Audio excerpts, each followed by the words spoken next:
하나님의 영으로만 가능한 일. 스가랴 4장 1절에서 14절 말씀. 내게 말하던 천사가 다시 와서 나를 깨우니 마치 자는 사람이 잠에서 깨어난 것 같더라. 그가 내게 묻되 내가 무엇을 보느냐? 내가 대답하되 내가 보니 순금 등잔대가 있는데 그 위에는 기름 그릇이 있고 또 그 기름 위에는 7 등잔이 있으며 그 기름 그릇 위에 있는 등잔을 위하여 7 관이 있고 그 등잔대 곁에 2 감람나무가 있는데 하나는 그 기름 그릇 오른쪽에 있고 하나는 그 왼쪽에 있나이다 하고 내게 말하는 천사에게 물어 이르되 내 주여 이것들이 무엇이니까 하니 내게 말하는 천사가 대답하여 이르되 내가 이것들이 무엇인지 알지 못하느냐 하므로 내가 대답하되 내 주여 내가 알지 못하나이다 하니 그가 내게 대답하여 이르되 여호와께서 스룹바벨에게 하신 말씀이 이러하니라. 만군의 여호와께서 말씀하시되 이는 힘으로 되지 아니하며 능력으로 되지 아니하고 오직 나의 영으로 되느니라. 큰 산아 내가 무엇이냐? 내가 스룹바벨 앞에서 평지가 되리라. 그가 머릿돌을 내놓을 때에 무리가 외치기를 은총, 은총이 그에게 있을지어다 하리라 하셨고 여호와의 말씀이 또 내게 임하여 이르시되 스룹바벨의 손이 이 성전의 기초를 놓았은즉 그의 손이 또한 그 일을 마치리라 하셨나니 만군의 여호와께서 나를 너희에게 보내신 줄을 내가 알리라 하셨느니라. 작은 일의 날이라고 멸시하는 자가 누구냐?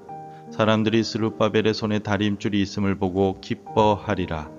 이 7은 온 세상에 두루 다니는 여호와의 눈이라 하니라. 내가 그에게 물어 이르되 등잔대 좌우에 2 감람나무는 무슨 뜻이니까 하고 다시 그에게 물어 이르되 금 기름을 흘리는 2 금관 옆에 있는 이 감람나무 2 가지는 무슨 뜻이니까 하니 그가 내게 대답하여 이르되 내가 이것이 무엇인지 알지 못하느냐 하는지라. 내가 대답하되 내 주여 알지 못하나이다 하니 이르되 이는 기름 부음 받은 자 2이니 온 세상에 주 앞에 서 있는 자니라 하더라. 성전 재건이 중단되자 스룹바벨은 깊은 무기력감에 빠졌습니다. 거대한 산과 같은 현실 앞에서 스룹바벨은 자신의 힘이 너무나도 미약함을 깨달았습니다. 바로 그때 하나님께서는 스가랴 선지자를 통하여 환상을 보여주십니다. 이 환상은 인간의 능력이 아닌 오직 하나님의 영으로 모든 것이 가능함을 알게 하시는 소망의 메시지였습니다. 스가랴서는 바벨론 포로 귀환 이후 성전 재건이 중단된 암울한 시대를 배경으로 합니다. 이스라엘 백성들은 현실적인 어려움과 대내외적인 반대에 부딪혀서 좌절하고 있었습니다. 바로 이때 하나님께서는 스가랴에게 8가지 환상을 보여주시며 격려하셨습니다. 오늘 본문에 나타난 4번째 환상은 순금 등잔대와 2 감람나무에 대한 것입니다. 그리고 이 환상이 의미하는 것은 예배의 회복을 위한 성전 재건이 인간의 힘이 아닌 하나님의 능력, 즉 성령의 기름 부으심으로 완성될 것임을 상징적으로 보여주는 희망의 메시지입니다. 먼저 하나님께서는 스가랴 선지자를 통하여 오직 하나님의 영을 의지할 때 사명을 감당할 수 있다라고 말씀하셨습니다. 6절 말씀입니다. 그가 내게 대답하여 이르되 여호와께서 스룹바벨에게 하신 말씀이 이러하니라. 만군의 여호와께서 말씀하시되 이는 힘으로 되지 아니하며 능력으로 되지 아니하고 오직 나의 영으로 되느니라. 여기서 하나님께서 말씀하시는 힘이라는 말은 군사적이고 재정적인 힘을 의미합니다. 또 능력이라는 말은 인간의 육체적인 힘을 의미합니다. 하나님께서는 세상이 의지하는 모든 힘이 하나님 앞에서는 무기력한 것임을 강조하시며 오직 나의 영으로만 가능하다라고 선언하셨습니다. 영, 히브리어로 루아흐라고 하는 이 말은 바람, 호흡, 생기를 뜻하며 하나님의 창조적이고 강력한 능력을 상징합니다.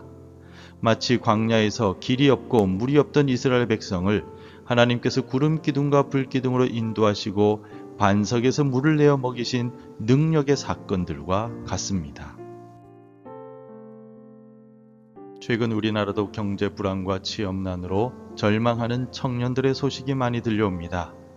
세상의 기준으로 보면 길이 보이지 않지만 하나님의 영을 의지할 때 홍해가 갈라지듯 새로운 길이 열리는 기적을 체험하게 될 것입니다. 그러므로 오늘 우리는 다시 하나님께 돌아가며 하나님의 능력을 의지해야만 지금의 모든 위기를 극복할 지혜와 능력을 얻게 될 것입니다.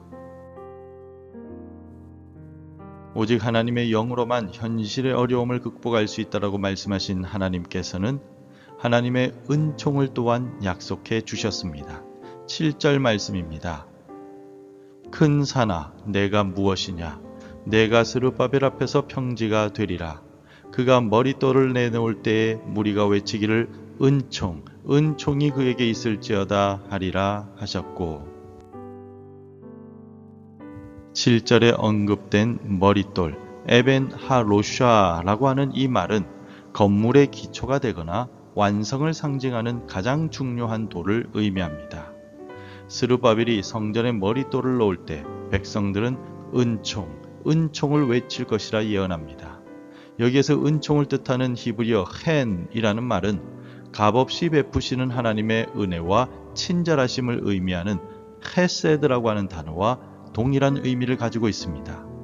모든 것이 전적인 하나님의 은혜로 이루어졌음을 선언하는 고백인 것입니다. 하나님의 은총을 상징하는 머릿돌은 베드로가 베드로전서에서 예수 그리스도를 모퉁이의 머릿돌이라고 언급한 것과 연결이 됩니다. 버려진 돌 같았던 예수 그리스도께서 인류 구원의 반석이 되시고 교회의 머릿돌이 되신 것은 오직 하나님의 은총입니다. 아마 여러분들께서도 국민 볼펜으로 사랑받는 모나미 153 볼펜을 아실 것입니다. 모나미 볼펜의 회장인 송삼석 회장은 자신의 회고록을 통하여 베드로가 예수님이 지시한 곳에서 153마리의 고기를 잡았던 것을 기억하며 볼펜 이름을 153이라 지었다라고 밝혔습니다.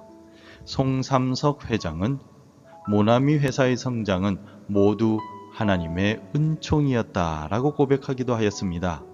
마찬가지로 우리의 인생 역시 나의 능력과 공로가 아니라 오직 하나님의 은총으로만 세워질 수 있다는 사실을 잊지 마시기 바랍니다. 오늘 본문에서 스가랴가 환상에서 본 순금 등잔대와 기름을 공급하는 두 감람나무는 신약 성경에서 빛으로 오신 예수 그리스도와 예수님으로부터 흘러나오는 성령의 능력을 상징합니다.